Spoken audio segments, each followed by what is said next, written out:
तो ओबीसी के लोगों को मैं कहना चाहता हूँ रामलीला मैदान से, आरएसएस की दरिया बिछानी बंद करो, बीजेपी की दरिया बिछानी बंद करो। जब उनकी संख्या ही 10% है तो वो 90% कैसे कब्जा जमाए बैठे? कहीं ना कहीं वो मूल निवासी बहुसंख्य समाज के हक अधिकार को छीन कर वहां बैठे हुए हैं। आज मैं इस रामलीला मंच से कह रहा हूँ, बहुसंख्य समाज के लोग अगर आपको बैठा सकते हैं तो आपको उखाड़ फेंकने का भी काम ये बहुसंख्य समाज के क्रांतिकारी लोग करेंगे।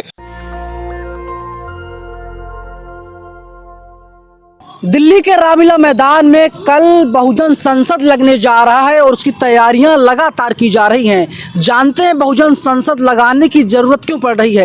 ये आप इस बिल्डिंग को देखिए। पहले ये जो बिल्डिंग है इसको बहुजन समाज के लोग बनाते हैं, लेकिन बहुजन समाज के लोग इस बिल्डिंग में नहीं बैठ सकते।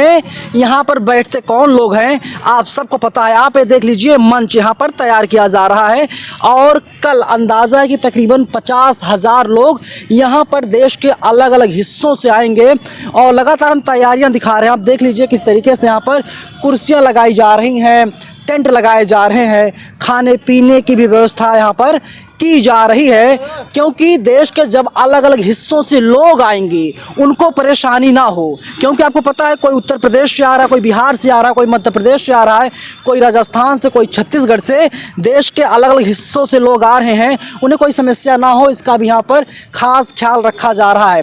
बहुजन संसद इसलिए लगाया जा रहा है क्योंकि बहुजनों के साथ न्याय नहीं हो रहा है। बहुजनों के हक के लिए बात होनी चाहिए, बहुजनों के हित में बात होनी चाहिए। सरकार को चाहिए सरकार कानून बनाए, लेकिन सरकार ऐसा करती हुई दिखाई नहीं दे रही है और इसीलिए यहाँ पर बहुजन संसद का आयोजन किया जा रहा है। जो आयोजन करता है ये लोग हमारे साथ मौजूद हैं। सर, मोदी जी तो खुद बहुजन हैं, कहते हैं कि हम बेहतर काम कर रहे हैं, फिर बहुजन संसद की ज़रूरत क्यों पड़ी? देखिए, सबसे पहले तो मैं नेचुरल दस्तक का साधुवाद करता हूँ जो बहुजनों की हक और अधिकार की लड़ाई लड़ रहा है। आज आप रामलीला मैदान जो आप देख रहे हो, जो तैयारी चल रही है, ये मान्यवर काशीराम की जयंती जो 15 मार्च को बनाई जाती है, जिन्होंने जिसकी जितनी संख्या भारी और एक एक बहुसंख्य समाज तक पहुंचकर उसको जगाने का काम किया था।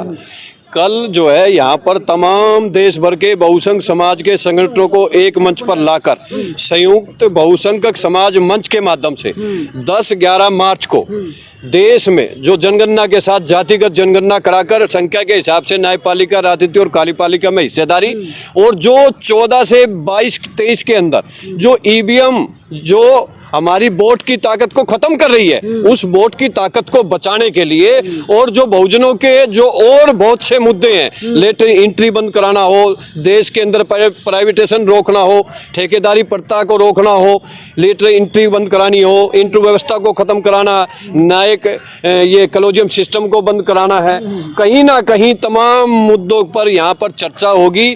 और देश के तमाम बहुसंख्य समाज के संगठन और देश में जो बहुसंख्य समाज के जो लड़ाई लड़ रहे हैं तमाम यहाँ पर नेता, महापुरुषों के पच्चीनों पर चलने वाले लोग यहाँ पर कल आप देखोगे 50,000 से ज़्यादा संख्या में लोग यहाँ पर बहुसंख्य एकता जिंदाबाद के साथ यहाँ पहुँचेंगे।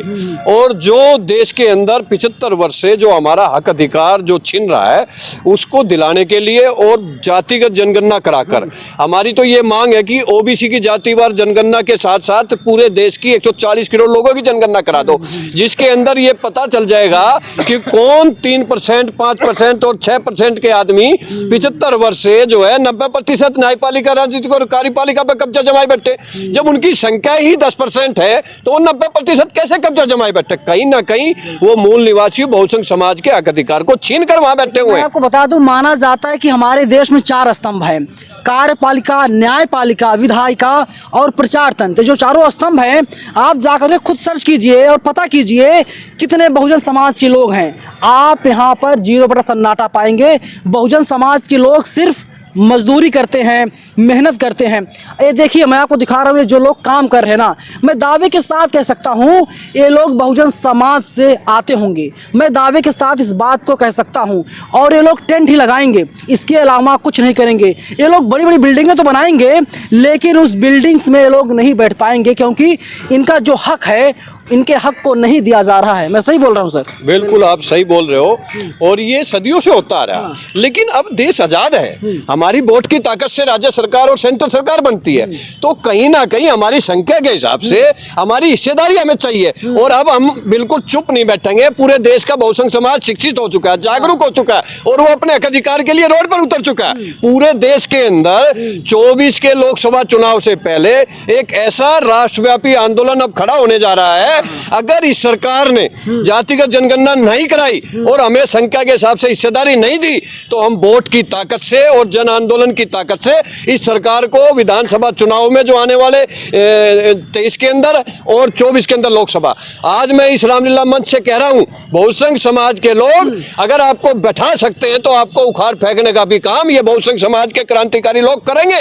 इसलिए देश के प्रधानमंत्री से मैं कहना चाहता हूं कि एक तरफ आप कहते हो मैं पिछड़े वर्ग से आता हूं, आपने पिछड़े वर्ग के जो है 25 से 27 मंत्री भी बनाए, लेकिन मैं कहना चाहता हूं पिछड़े वर्ग का आज आरक्षण बिल्कुल खत्म कर दिया गया।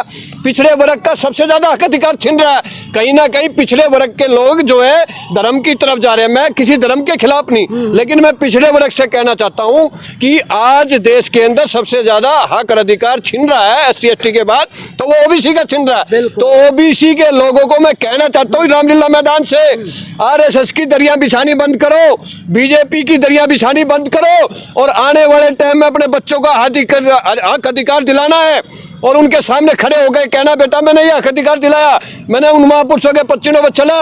तो आप रामलीला मैदान में 10-11 मार्च को भारी संख्या में पहुंचकर और आप इकट्ठे होकर इस आंदोलन को मजबूत करें, ताकि आपकी मंडल आयोग की सिफारिश लागू हो। 27% आरक्षण तो 1931 की जनगणना पर दिया गया था, लेकिन आज 72 करोड़ ओबीसी देश में दूसरा व्यक्ति ओबीसी है, तो आज हमारा 50% आरक्षण होना चाहिए।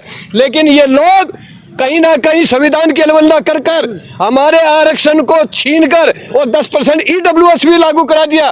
जब 100% से आरक्षण ज्यादा नहीं जा सकता, 49% पॉइंट हमें मिला हुआ है, 50% पॉइंट उनको मिला हुआ है, तो 10% कहां पे जोड़ेंगे? ये कौन से संविधान में लिखा है ऐसा? बिल्कुल यही सारे सवाल हैं, और यही सारे सवाल हैं, और इसीलिए यहाँ पर बहुजन संसद लगाया जा रहा है कि आप लोग आइए और बताइए कि आप लोग आबादी जो है वो 50% से ज़्यादा है, और आप लोग अपने हक और अधिकार के लिए आवाज़ उठाइए, मांग कीजिए, तभी मिलेगा। क्योंकि हमारे देश में कहा जाता है कि एक बच्चे को उसकी माँ दूध तब तक नहीं पिलाती है जब तक बच्चा दूध की मांग नहीं करता, जब तक बच्चा रोता नहीं है तब तक बच्चे की माँ दूध नहीं पिलाती है।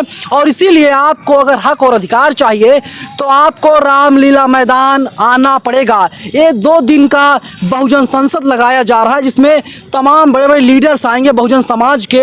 आपको उनसे मिल सकते हैं, आप उनको सुन भी सकते हैं, क्योंकि आपने टीवी के जरिए, सोशल मीडिया के जरिए बहुत सुना होगा, लेकिन आपको यहाँ आना चाहिए।